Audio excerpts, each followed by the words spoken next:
우리 함께 하나님의 말씀 같이 교독하도록 하겠습니다. 신명기 10장 12절에서 22절까지의 말씀입니다. 우리 서로를 향해서 예수님 때문에 언제나 행복하세요 라고 인사하겠습니다. 예수님 때문에 언제나 행복하세요. 한 번만 딱 하고 마시네. 3번 이상 하세요. 시작. 예수님 때문에 행복하세요. 예수님 때문에 언제나 행복하시길 바라겠습니다.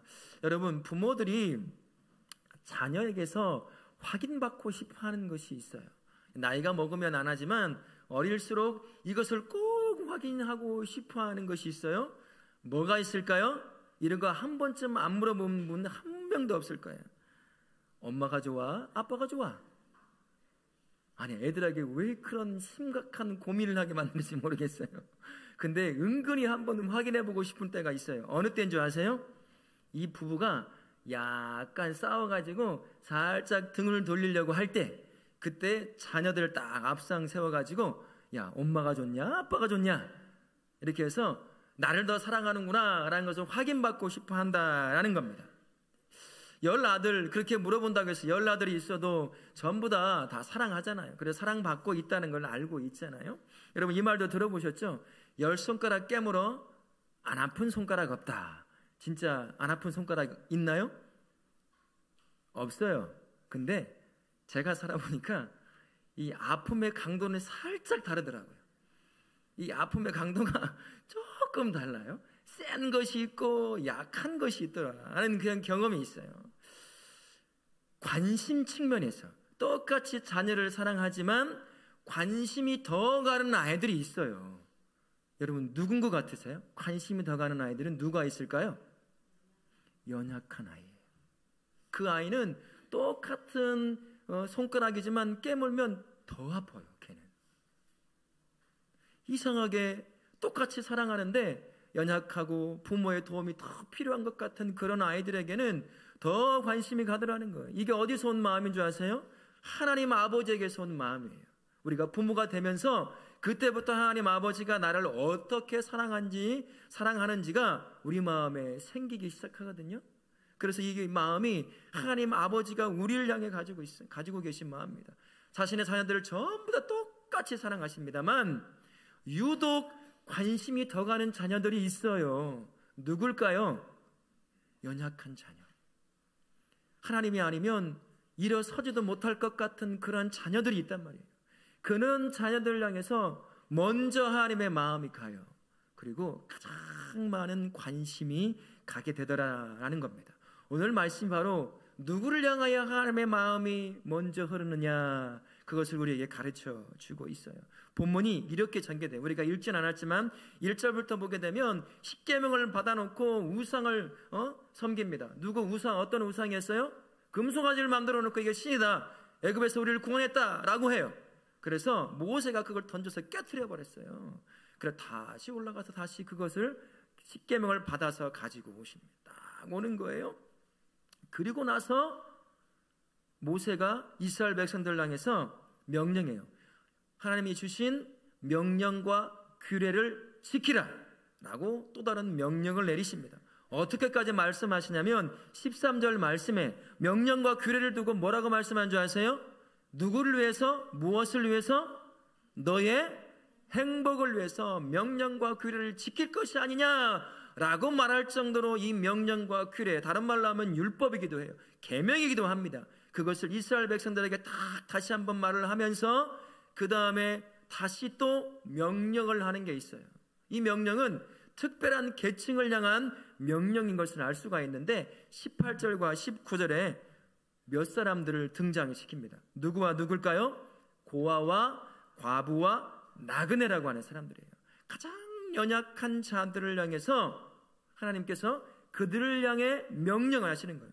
그들을 직접 명령하는 것이 아니라 그들을 위한 너희 공동체가 어떻게 세워져야 될 것인지에 대해서 하나님께서 명령과 규례를 말씀하고 계명을 말씀하고 난 뒤에 다시 한번 명령을 내리시는 거예요. 무슨 말일까요? 하나님의 마음이 이 연약한 자들을 향해 있다는 거예요. 그래서 명령과 규례와 계명을까지도 동원해서 이들을 지켜내라. 나의 마음은 이들을 향하여 흘러가고 있다. 이 마음을 하나님이 명령을 하심으로, 계명을 주심으로, 율례를 주심으로, 율법을 주심으로 그렇게 강조하고 있는 거예요. 하나님의 마음에 대해서 우리가 십계명이나 이런 계명들에 대해서 우리가 조금 오해하는 부분이 바로 이런 부분입니다. 여러분, 십계명 잘 아시죠? 십계명이 어떻게 되어 있습니까? 1계명부터 4계명으로 이루어져 있고 5계명부터 10계명으로 10번째 계명까지 있어요. 1계명부터 4계명은 누구를 향한 걸까요? 하나님을 향한 것이죠. 5계명부터 10계명까지는요, 사람을 향한, 이웃을 향한 계명이에요. 다 맞아요. 근데요, 1계명부터 4계명을 자세히 훑어보면 그것이 하나님을 위한 계명인 것처럼 보이지만 그 밑에 깔려 있는 것은 결국은 저와 우리 자신의 형상으로 만들어진 자신의 백성들을 향한 하나님의 마음이 그 밑에 깔려 있다는 것을, 담겨져 있다는 것을 우리가 볼 수가 있어요. 그래서 율법이며 계명이며 명령, 이것들에 대해서 우리가 조금 오해를 벗어야 됩니다. 명령이며 율법, 계명, 이것들은 참 딱딱하잖아요. 어떤 틀 안에 우리를 딱 가둬놓고 싶어하는 것처럼 여겨지잖아요. 지켜야 돼, 안 지키면 혼나, 안 지키면 징계를 받아, 죽을 수도 있어. 이런 것들이 다 담겨져 있다 보니까 그 밑에 근본적으로 깔려있는 하나님의 마음을 읽어내지 못할 때가 참 많이 있다는 거예요. 너무나 딱딱하게 우리에게 다가오기 때문입니다. 하지만 디모데전서 4장 4절 말씀에 제가 요새 많이 꽂혀있고 저로 하여금 눈을 열게 해주는 말씀인데 이렇게 되어 있습니다. 하나님께서 지으신 모든 것이 선함에 어떤 마음으로요? 감사함으로 받으면 그 다음 뭐로 되어 있을까요? 버릴 것이 없나니. 하나님의 마음의 노릇을 딱 바라보잖아요. 1계명부터 4계명까지 안에 나를 향한, 자신의 형상으로 만들어진 하나님의 백성을 향한 하나님의 마음이 그 안에 짙게 깔려 있다는 것을 볼 수가 있습니다.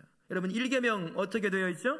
뭐라고 되어 있습니까? 1계명 같이 한번 보실까요? 너는 나 외에 다른 신을 내게 두지 말라라고 말씀합니다. 하나님의 다른 신이 있어서 내게 두지 말라고 하셨을까요? 아니에요. 사람들은 죄 가운데 머물러 있기 때문에 보이지 않는 하나님을 대신해서 다른 신과 같은 것들을 옆에 두고 싶어해요.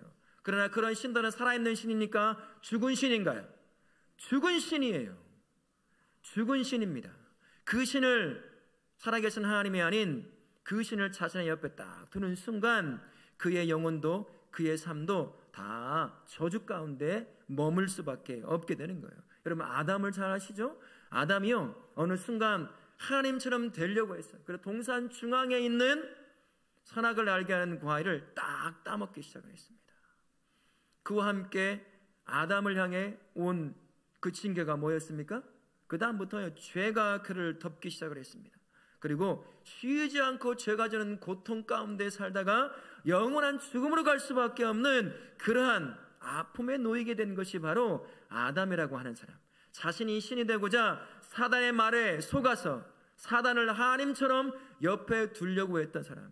그의 결과가 그는 죄 가운데, 죄의 노예가 되어서 영원한 죽음으로 갈 수밖에 없는 그러한 상황에 놓이게 된 거예요. 근데 아담뿐이겠습니까?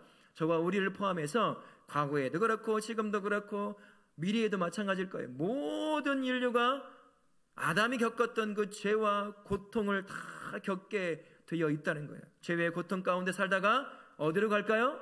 영원한 죽음을 향해서 갈 수밖에 없는 그런 저주 안에 진정한 생명이신 하나님을 옆에 딱 두고 있어야 마르지 않는 생명을 누릴 수 있을 텐데 다 죽어버린 신도 아닌 것들을 신처럼 옆에 두려고 하는 거예요. 지금 우리가 살아갈 때 신처럼 우리 옆에 두고 있는 게 뭘까요?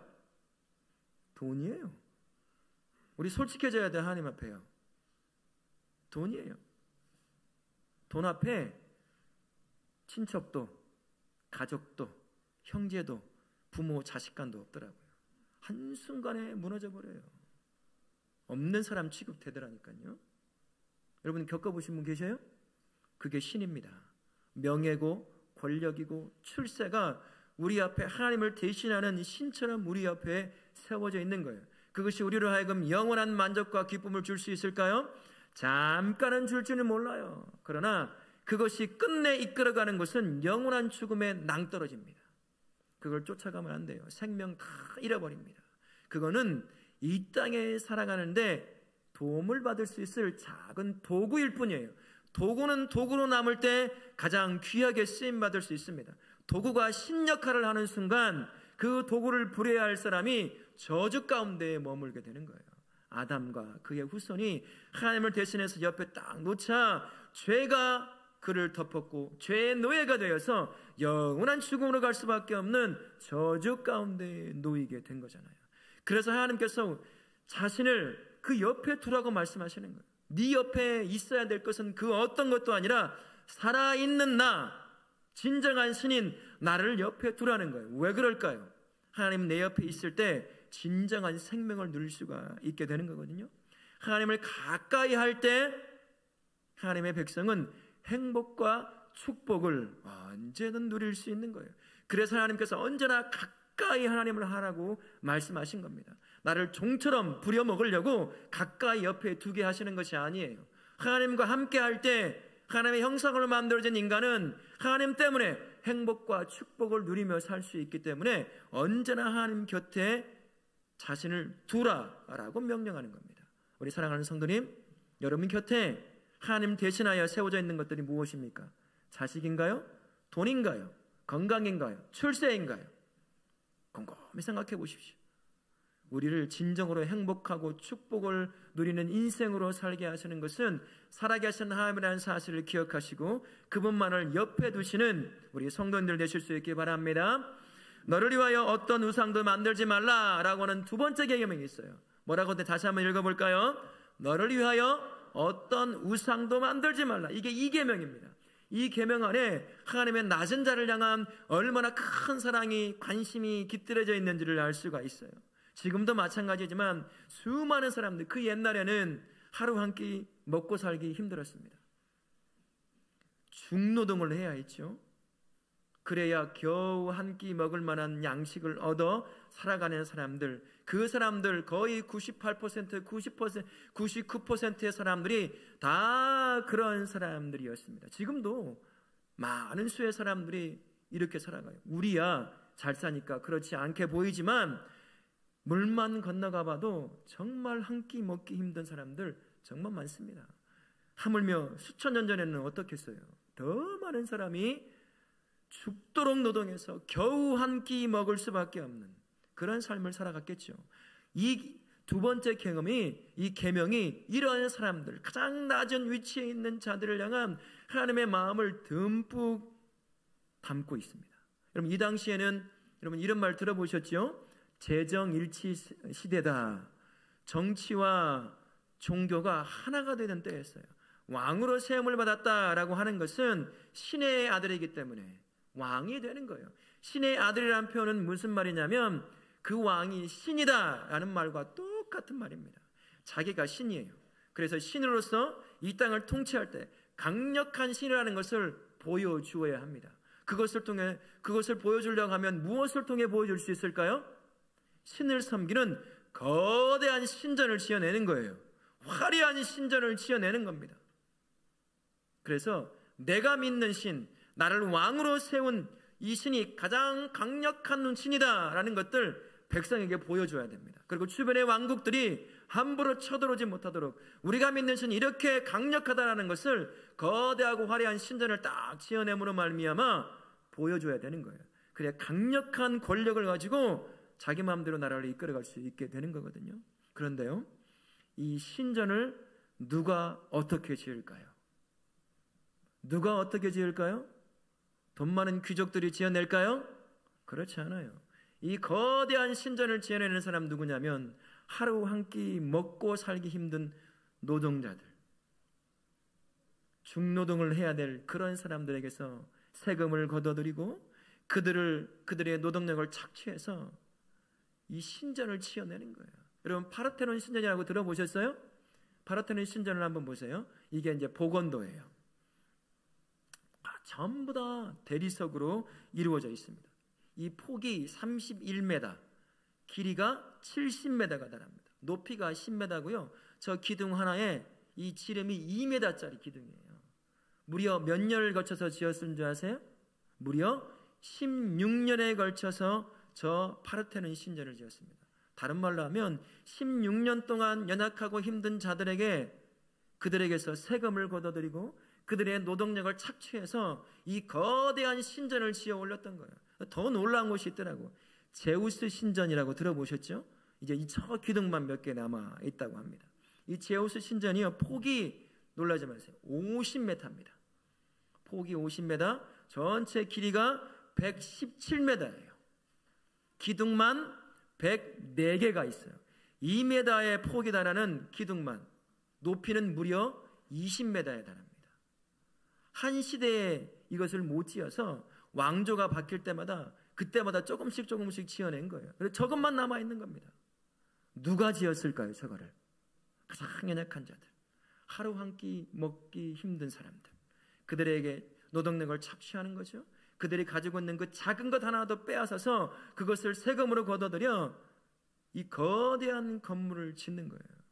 이계명이라고 하는 것에 그 안에 담겨져 있는, 우리를 향한 담겨져 있는 마음은 무엇이냐? 가장 연약한 자들에게서 그들의 노동력을 착취해서 그들로 하여금 그 노동 때문에 죽음의 길로 이르지 못하게 만드는 거예요. 우리 하나님 성전, 우리 하나님 자신의 모양을 만드셨습니까?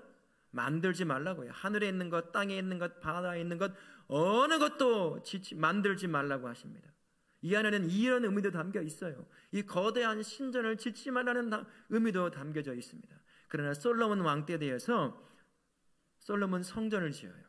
7년에 걸쳐서, 무려 7년에 걸쳐서 솔로몬은 성전을 짓습니다. 저는 깜짝 놀랐어요. 하나님께서 이런 마음을 갖고 계시는데 어떻게 7년에 걸쳐서 자기가 거할 수 있는 성전을 짓게 하셨을까? 그러나 가만히 살펴보세요. 이 성전을 지을 때 누구를 통해서 준비가 된 줄 아십니까? 아버지 다윗을 통해서요, 수십 년 전부터 하나하나 준비가 되어 있어요. 모든 기초가 다 준비가 되었고요. 솔로몬 왕이 즉위하고 난 뒤에 솔로몬에게 준 지혜를 통해서 나라를 다스리며 그 땅이 굉장히 부강해졌습니다. 풍성함이 넘쳐 흐를 정도가 되었어요. 그러다 보니 그 성전을 짓는 그 시기에는 착취할 필요가 없었습니다. 넘쳐 흘렀어요. 아버지 왕이 조금씩 준비했던 모든 기물들이 남아 돌았습니다. 그래서 성전에다가 보관할 정도가 된 거예요. 그래서 7년을 지어도 사람들의 노동력과 그들의 세금을 착취할 필요가 없었다는 거예요. 결정적으로 무엇이 있냐면 솔로몬의 하나님의 마음을 보고 성전 안에 거하는 것을 볼 수가 있어요. 그 화려한 대리석으로 지어진 7년간 지어졌으니 얼마나 삐까번쩍하겠습니까? 번쩍번쩍하겠죠. 안에 들어가면 최고의 목재로 지어졌어요. 그리고 그 중간중간에 금으로 입혔답니다. 그래서 불을 2개 정도만 켜놔도 금에 반사된 빛 때문에 그 안이 깜깜한데도 보일 정도였어요. 하나님께서 그러한 화려한 성전을 보고 그 자리에 임재하셨을까요? 그렇지 않아요. 솔로몬의 마음을 보신 겁니다. 우리 하나님이 우리 곳에 임재하심으로 말미암아 그 하나님의 통치를 받는 민족, 우리의 주인은 하나님이시라는 것을 고백하는 솔로몬의 마음을 보고 그곳에 임재하여 이스라엘 백성을 통치한 거예요. 그 화려한 그 성전 때문에 그곳에 임재한 것이 아닙니다. 그런 의미에서 솔로몬의 성전은 달라요. 그러나 그 이후에 솔로몬의 성전이 무너지고 예수님께서 활동하셨을 그 당시의 성전은 진짜 그 다음부터는 착취가 이루어집니다. 자기를 드러내기 위한 그러한 성전을 짓기 시작. 하나님 그곳에 계시지 않았어요. 마음이 그곳에 없었으니까요. 여하튼 하나님께서 자신의 형상도 만들지 말라고 하는 것, 그 형상이 있을 법한 그러한 성전을 만들지 말라고 한 것은 가장 연약한 자들의 삶을 착취를 방지하기 위함이었다는 겁니다. 이게 바로 하나님께서 우리를 향해 가지고 있는 마음이에요. 연약한 자들을 향해 하나님의 마음이 흘러간다는 거예요. 가장 먼저 하나님께서 명령을 통해서, 계명을 통해서, 율법을 통해서 명령하지 않으면 사람들은 분명히 그들을 착취할 겁니다. 믿는 백성도 소용이 없어요. 똑같아진다는 거죠. 그래서 하나님께서 계명을 통해, 명령을 통해, 율법을 통해 절대로 착취하지 못하게 만드신 것이다 라는 것이죠. 이렇게 무언가를 만들고 성전을 만들므로 말미암아 연약한, 그나마 삶을 살기조차도 고통스러운 가장 낮은 자리에 있는 자들이 더 큰 고통에 놓이지 않게 만드시려고 그 어떤 것도 만들지 못하게 하신 것, 그게 우리를 향한 하나님의 마음이라는 사실을 기억하실 수 있기를 바라겠습니다. 네 번째 계명이 어떤 계명인 줄 아셔요? 안식일에 관한 계명입니다. 출애굽기 20장 8절부터 10절까지의 말씀에 안식일에 관한 계명이 이렇게 되어 있는데 같이 한번 읽어보도록 하겠습니다.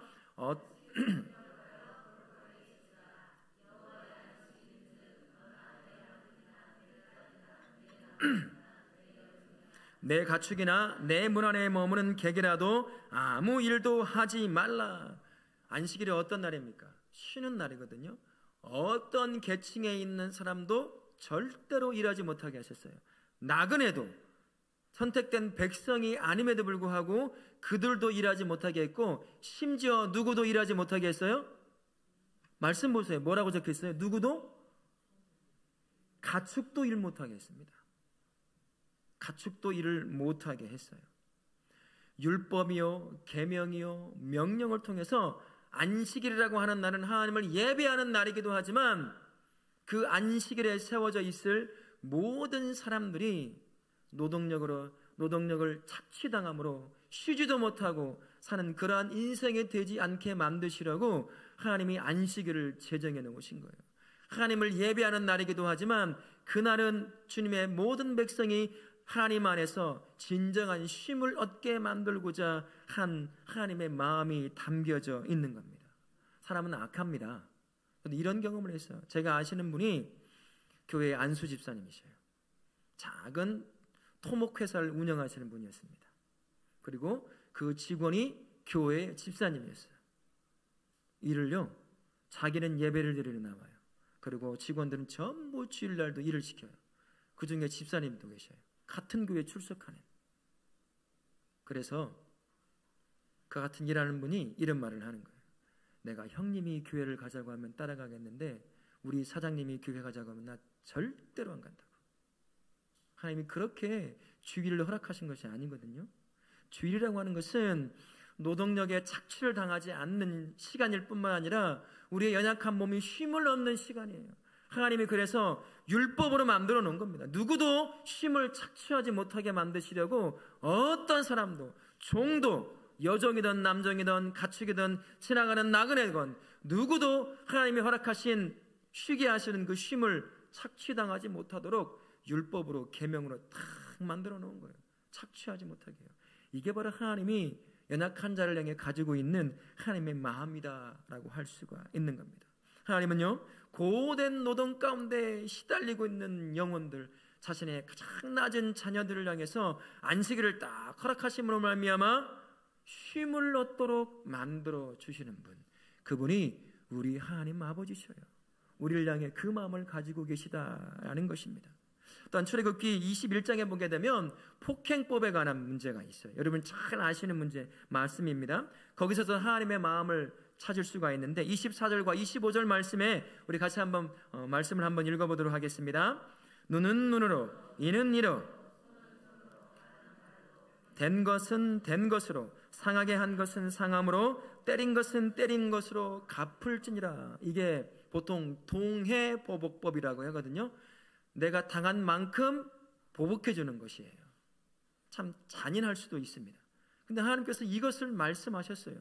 우리 하나님의 자녀들을 향해서 이렇게 잔인하게 살라고 말씀하셨을까요? 그런 의미가 아닙니다. 이 말씀 안에는, 이 명령 안에는 가장 낮은 자의 삶을 살아갈 수밖에 없는 연약한 자를 보호하고자 하는 하나님의 마음이 듬뿍 담겨져 있어요. 지금도 마찬가지지만 억울한 일을 당하고 어려운 일을 당하고 또는 힘든 일을 당할 때 자기 방어조차도 할 수 없는 사람, 그런 부류의 사람들이 있죠. 누구겠어요? 이 당시로 말한다면 누구겠습니까? 종이에요. 과부입니다. 고아예요. 여자입니다. 이방인이에요. 나그네예요. 억울한 일을 당해도 하소연할 수가 없어요. 여러분 종을 한번 들어보세요. 종이 주인에 의해서 어려운 일을 당해요. 누가 종을 대신해서 그 어려운 일을, 그 억울한 일을 해결해 줄 수 있겠습니까? 종은 그대로 받을 수밖에 없어요. 억울해도 하소연할 수가 없습니다. 그런 사람들을 지켜내는 법이 바로 이 법이라고 할 수가 있어요. 예를 들어서 이런 거죠. 종이 주인의 이빨을 상하게 했습니다. 치아를. 주인이 종을 어떻게 할까요? 한번 생각해 보세요. 종이 내 이를 상하게 만들었어요. 맛있는 고기를 못 씹어 먹게 만들었단 말입니다. 어떻게 하겠어요? 몰라서 그러시는 거예요? 정말 반절 이상 죽일 거예요. 때려서. 그것도 분이 안 풀리면 어떻게 할까요? 싼값에 팔아버릴 거예요. 좀 더 악한 주인이라고 하면 어떻게 할까요? 그 자리에서 죽여버렸을 겁니다. 근데 하나님은 뭐라고 말씀하시냐면 이에는 이라고 말씀하셔요. 네가 아무리 주인이라 하더라도, 그래서 종이 너를 하여금 이를 상하게 했다 하더라도 네가 혹시나 보복하려고 한다면 이빨을 상하는 것 그 이상을 하지 말라는 얘기예요. 넘어서지 마라. 네가 종으로 부르고 있는 그 자녀, 나의 형상으로 만들어진 가장 존귀한 자녀야. 지금은 종의 입장에 있지만 절대로 그 넘지 말아야 할 선을 넘지 마라.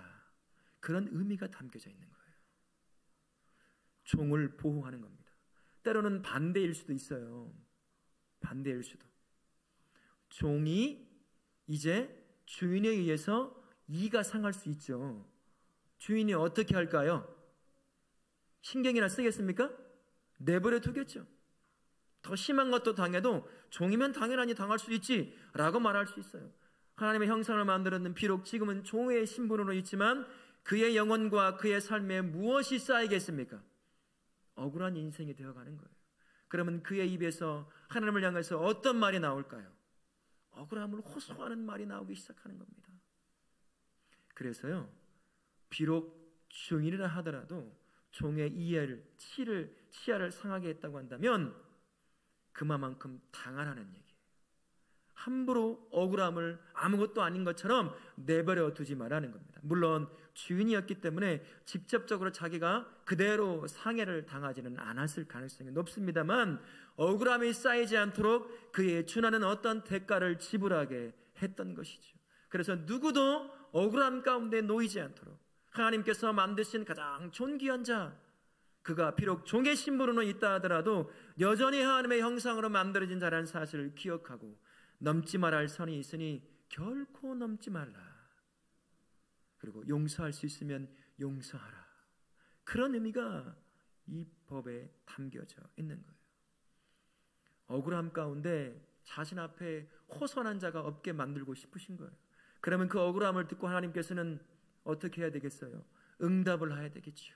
그럼 또 다른 피를 흘릴 수밖에 없는 일이 발생하게 되는 겁니다.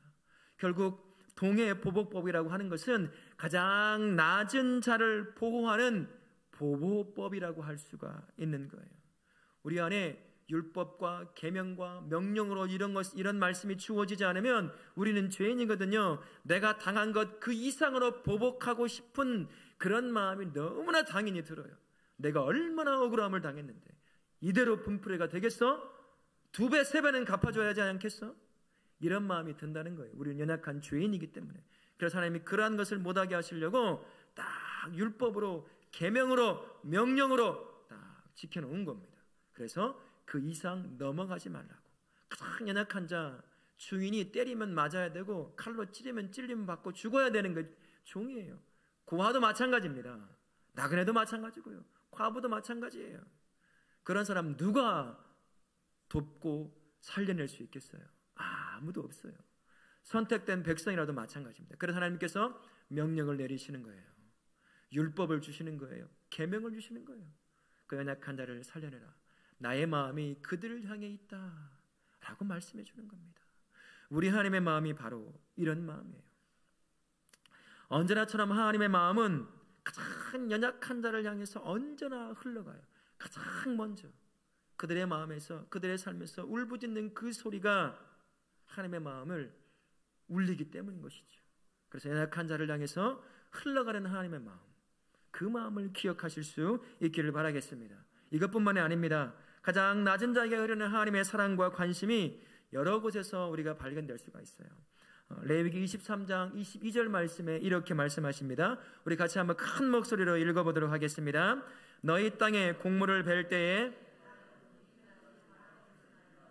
떨어진 것을 줍지 말고 그것을 가난한 자와 거류민을 위하여 남겨두라. 나는 너희 하나님 여호와이라. 이 당시에는 한 끼 먹고 살기가 참 힘든 때였잖아요. 그래서 하나님께서 명령을 딱 내려놓으셨어요. 너희가 추수가 될 때 다 곡물을 베지, 양 내 모퉁이에 있는 건 절대로 베지 마라. 그리고 곡물을 이렇게 수확하다가 떨어뜨리는 게 있을 거야. 욕심부려서 그것까지 다 일일이 주워서 가져가려고 하지 말고 남겨두라.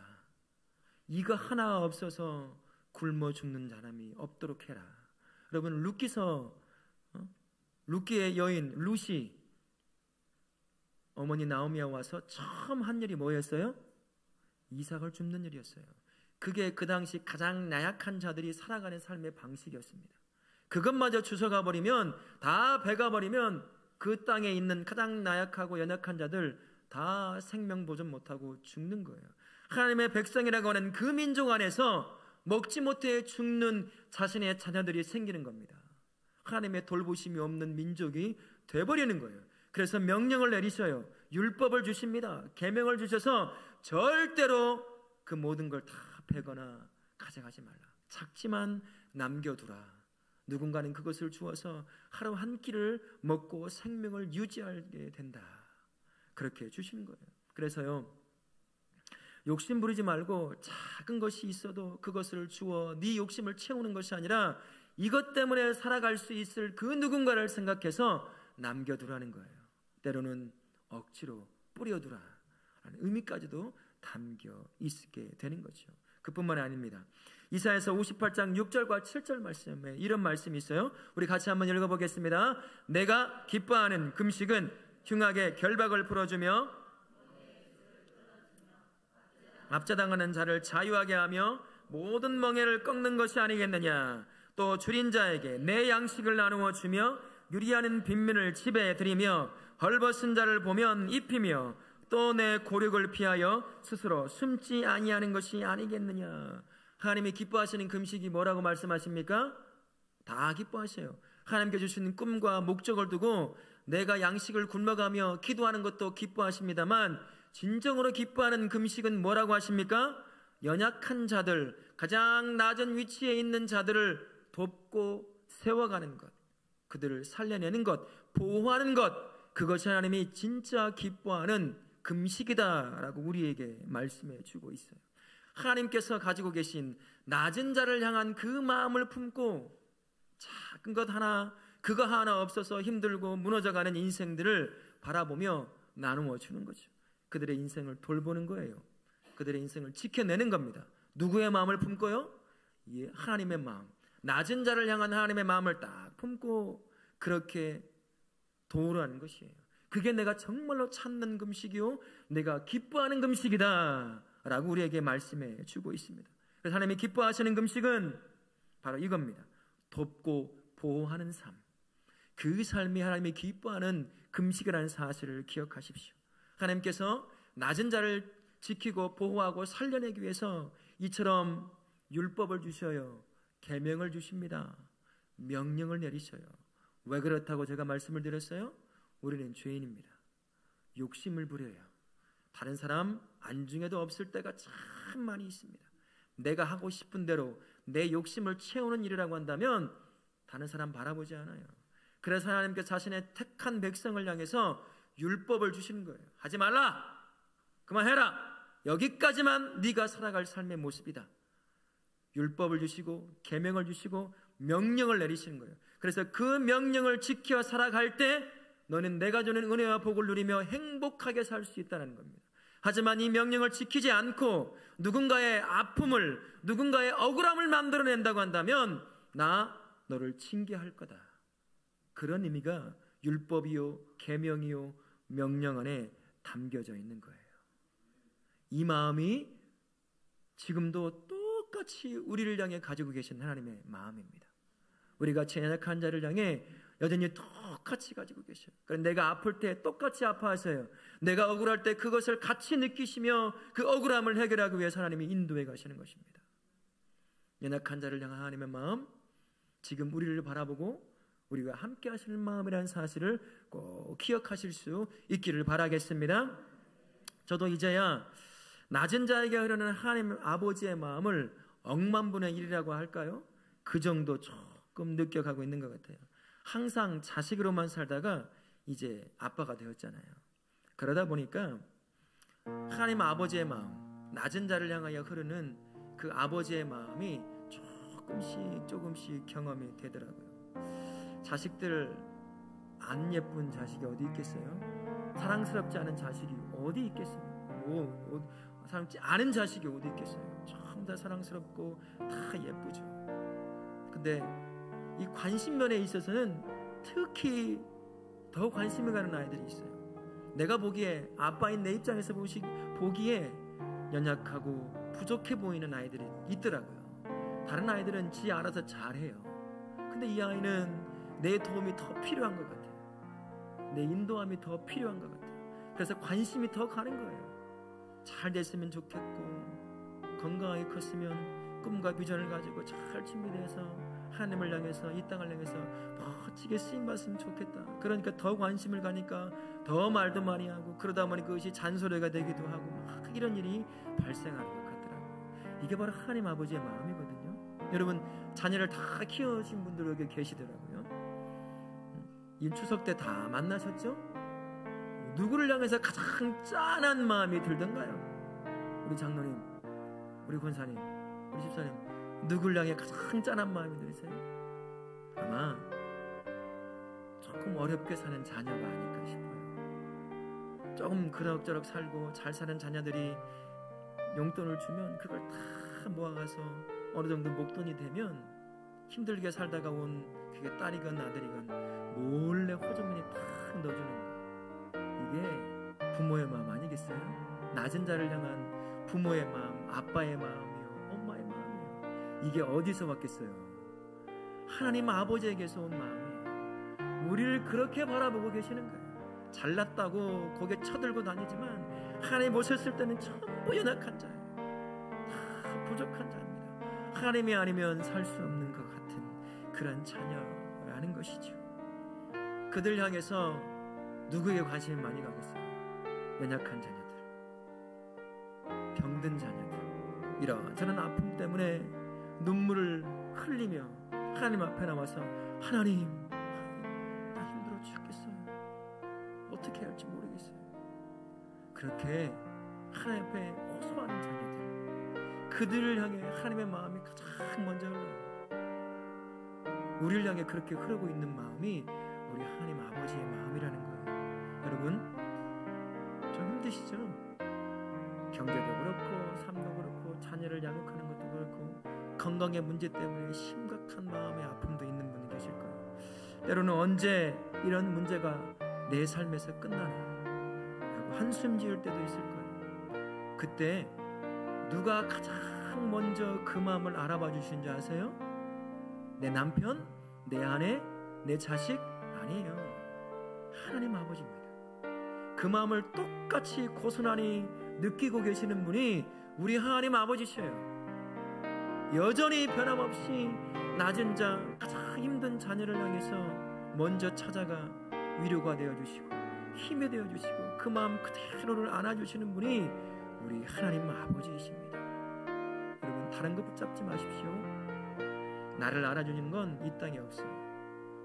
오직 낮은 자를 향한 마음을 가지고 계신 우리 하나님 아버지뿐입니다. 그러니까 힘드실 때 내 마음을 알고 계시는, 내 마음을 경험하고 느끼고 계시는 하나님 아버지가 있다는 사실을 기억하시고 다시 한번 거뜬히 그 어려운 삶의 자리에서 일어나서 하나님께서 허락하시는 삶의 일주일의 삶을 거뜬히 살아내실 수 있기를 예수님의 이름으로 축원합니다. 아멘.